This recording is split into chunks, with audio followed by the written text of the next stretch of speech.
ধরুন যদি আপনারা আসতে চান মাছের হোটেলে শুধু মাছ খেতে, এই যে এটা হলো নরুনের যে হোটেল, এটা আগে অন্য জায়গায় ছিল।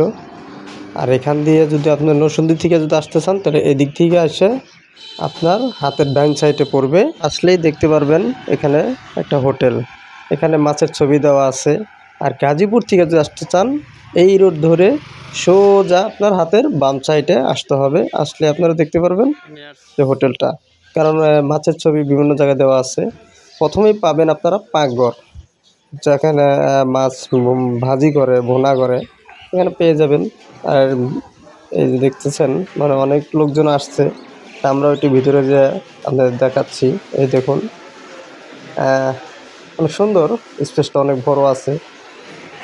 এই যে পাপেল ভাই যাচ্ছে, আর আমার বাচ্চা তো অলরেডি খেলা করতেছে। চাচু খেলো খেলো খেলো, অনেক দুষ্টুমি করতে আর ভালো লাগতেছে, কারণ অনেক স্পেস তো এই জন্য আরও ভালো লাগতেছে, আমাদেরও ভালো লাগতেছে দেখতে। এখন আমরা অর্ডার করব, দেখি কি করা যায়। অবশ্যই ভিডিও ভালো লাগলে সবাইকে শেয়ার করে দিবেন, দেখার সুযোগ করে দিন।